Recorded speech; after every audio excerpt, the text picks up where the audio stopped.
नमस्कार दोस्तों, आज कहानी शुरू होती है 19वीं सेंचुरी से, जिस वक्त हमारे देश में अंग्रेजों का शासन था। केरल के अंदर एक जगह थी त्रावणकोर, और त्रावणकोर के उस समय के राजा ने एक फरमान सुनाया कि कोई भी दलित महिला पब्लिक प्लेस में अपनी अपर बॉडी को कवर नहीं कर सकती। अगर कोई दलित महिला पब्लिक प्लेस में अपनी अपर बॉडी को कवर करना चाहती है तो उसे इस चीज के लिए टैक्स देना होगा, और इस टैक्स को नाम दिया गया ब्रेस्ट टैक्स। ये टैक्स करीब 1890 तक प्रभाव में रहा। ये बात सुनने में बहुत ही अजीब और घृणित लगती है, लेकिन इससे भी ज्यादा दुख की बात यह है कि यह बात सत्य है और हमारे इतिहास में दर्ज है। आप में से बहुत सारे लोग ये कह सकते हैं कि ये सब पुरानी बातें हैं, अब समय बदल चुका है, आज महिलाओं को बहुत सुरक्षा और सम्मान मिल रहा है, तो आज इस कहानी को सुनाने का क्या मतलब। ये कहानी आज इसलिए सुना रहा हूं क्योंकि ऐसी एक घटना कुछ समय पहले हमारे देश में फिर हुई। पिछले साल यानी 2023 में हमारे देश के मणिपुर राज्य में दो समुदायों के बीच हिंसा हुई। इस हिंसा के दौरान एक वीडियो वायरल हुआ, जिस वीडियो में दंगाइयों की एक भीड़ दो महिलाओं को निर्वस्त्र करके सड़कों पर घुमाती नजर आई।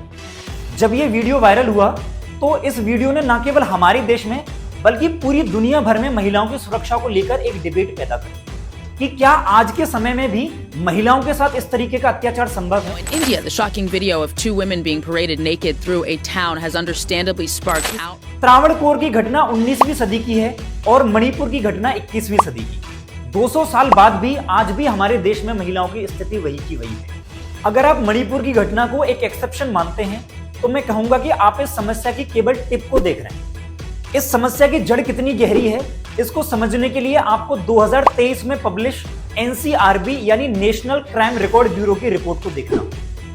2023 में आई एनसीआरबी की एक रिपोर्ट के अनुसार साल 2019 से लेकर 2021 तक 3 सालों में हमारे देश में करीब 13 लाख महिलाएं गायब हो गई। इन महिलाओं में करीब 10,61,648 ऐसी महिलाएं थीं जिनकी उम्र 18 साल से ज्यादा थी, और करीब 2,51,430 ऐसी लड़कियां थीं जिनकी उम्र 18 साल से कम थी। इनमें से कुछ को रिकवर कर लिया गया, लेकिन बाकी लड़कियां कहां गईं, आज तक इसका कोई सुराग नहीं। ये आंकड़े हमारे देश में न केवल महिला सुरक्षा के दावों की पोल खोल के रख देते हैं, बल्कि एक बहुत बड़ा सवाल भी खड़ा करते हैं कि आजादी के इतने सालों बाद भी महिला सुरक्षा इतना बड़ा मुद्दा क्यों है। एक समाज के तौर पे हम लोग इतने लाचार और बेबस क्यों हैं कि हम अपनी महिलाओं की हिफाजत नहीं कर सकते, और आखिर महिलाओं के खिलाफ बढ़ते हुए इन अपराधों का कारण क्या है। इन्हीं सारी चीजों के बारे में आज हम लोग बात करने वाले हैं।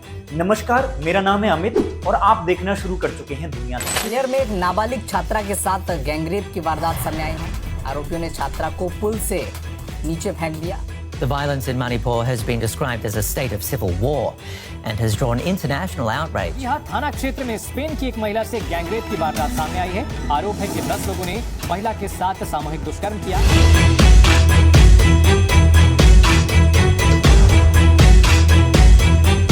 हमारे देश में महिलाओं के खिलाफ अत्याचार की घटनाएं कोई नई नहीं है। आप इतिहास में जितना पीछे जाएंगे आपको महिलाओं के खिलाफ अपराध के उतने ही जघन्य मामले देखने को मिलेंगे। चाहे महाभारत काल में पतियों द्वारा अपनी पत्नी को जुए में दांव पे लगाने की घटना हो, चाहे सती प्रथा और बाल विवाह जैसी घटनाएं हो, चाहे त्रावणकोर की घटना हो या मणिपुर की घटना हो, हमारा इतिहास ऐसी घटनाओं से भरा पड़ा है। मनुस्मृति के अंदर एक बहुत ही सुंदर लाइन लिखी हुई है, यत्र नार्ये पूजन्ते रमन्ते तत्र देवता, अर्थात जहां पे महिलाओं का सम्मान होता है वहां पे देवताओं का वास होता है। लेकिन जब आप वास्तविक स्थिति पे नजर डालते हैं तो ये बातें सिर्फ बातें नजर।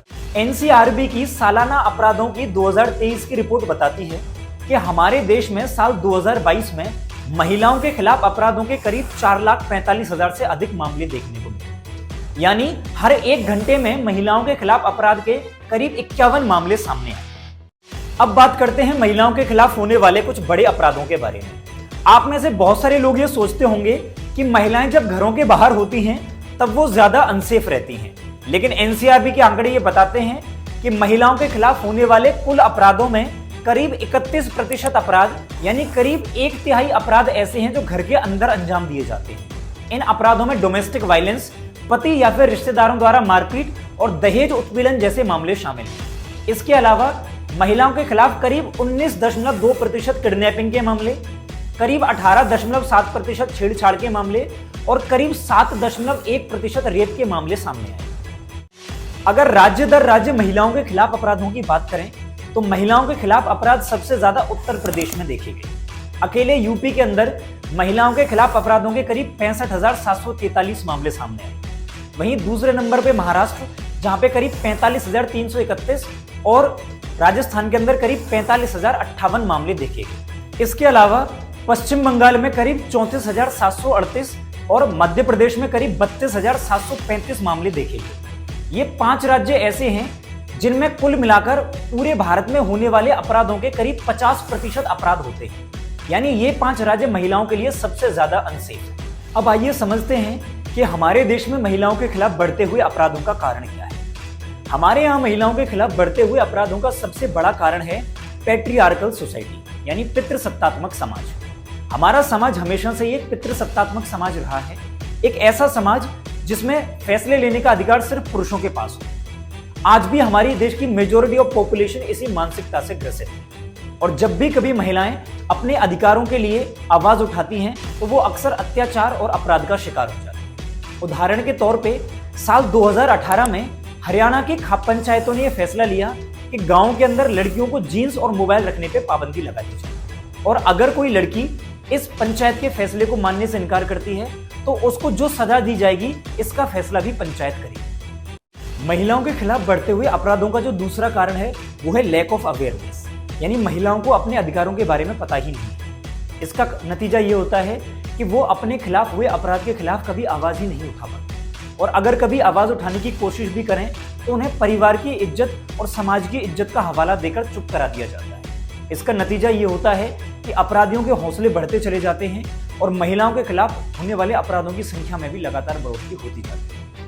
महिलाओं के खिलाफ होने वाला एक और बड़ा अपराध जिसके बारे में बहुत ही कम लोग बात करते हैं वो है वर्क प्लेस हैरेसमेंट, यानी महिलाएं जिस स्थान पर काम करती हैं उस स्थान पर उनके सीनियर्स और कलीग्स द्वारा उनका शोषण किया जाता है। बिजनेस मैनेजर मैगजीन की एक रिपोर्ट के अनुसार हमारे देश में करीब 37% ऐसी महिलाएं हैं जिन्होंने जीवन में कभी ना कभी वर्क प्लेस हैरेसमेंट का सामना किया, जिसमें गलत तरीके से छूना, गलत तरीके से घूरना, इनएप्रोप्रिएट कमेंट्स करना और कई बार कुछ हेल्प करने के बदले में सेक्सुअल फेवर्स मांगने जैसी घटनाएं शामिल हैं। मीडिया और एंटरटेनमेंट इंडस्ट्री भी महिलाओं के खिलाफ बढ़ते हुए अपराधों के लिए काफी हद तक जिम्मेदार है। कई सारी ऐसी मूवीज और वेब सीरीज हैं जिनमें महिलाओं को एक ऑब्जेक्ट की तरह पेश किया गया है।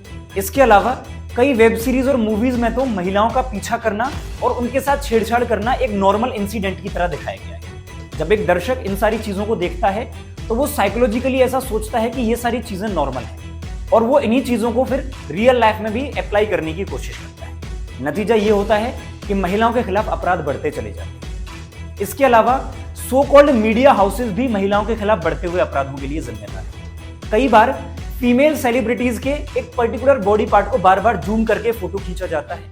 इस एंगल से फोटो खींचा जाता है कि वो देखने में बहुत अभद्र और अश्लील लगे। बाद में इन्हीं फोटोज को मीम्स बना के सोशल मीडिया पर शेयर किया जाता है और उन सेलिब्रिटीज को ऑनलाइन बुली किया जाता है। इसके अलावा हमें हमारे देश में महिला सुरक्षा के लिए बनाए गए कानूनों को भी रिवाइज करने की आवश्यकता है। महिलाओं की सुरक्षा के लिए सिर्फ एक कानून बनाना ही काफी नहीं है, बल्कि उस कानून को इम्प्लीमेंट करना और लोगों के दिलों में उस कानून का खौफ पैदा करना भी जरूरी है। इसके अलावा महिलाओं को उनके अधिकारों के बारे में जागरूक करना और उनके दिलों में कानून के प्रति विश्वास पैदा करना भी बहुत आवश्यक है।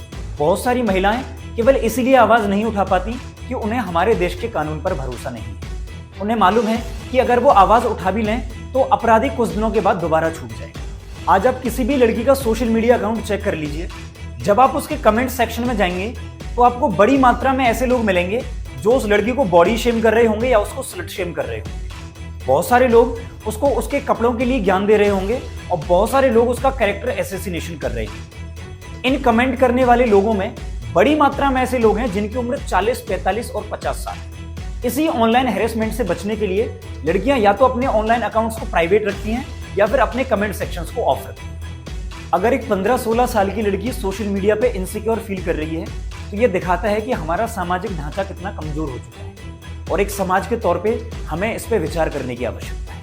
आज के वीडियो में बस इतना ही। अगर आपको वीडियो अच्छा लगा तो इस वीडियो को लाइक करके आप अपना प्यार मुझ तक पहुंचा सकते हैं। इसके अलावा अगर आप इस मुद्दे के बारे में और इस वीडियो के बारे में अपने कोई भी ओपिनियन शेयर करना चाहें तो आप नीचे कमेंट करके अपने ओपिनियंस भी मुझ तक पहुंचा सकते हैं। और अगर आप चाहते हैं कि मैं भविष्य में ऐसी वीडियोस लाता रहूं और वो वीडियो सीधा आप तक पहुंचे, तो आप इस चैनल को सब्सक्राइब भी कर सकते हैं। इसके अलावा आप एक और चीज़ कर सकते हैं, आप इस वीडियो को अपने दोस्तों के पास, अपने रिलेटिव्स के पास और अपनी फैमिली के पास भी शेयर कर सकते हैं। मिलते हैं जल्दी किसी नए सामाजिक मुद्दे के साथ। तब तक अपना और अपनों का बहुत बहुत ध्यान रखिए और देखते रहिए दुनियादारी। नमस्कार।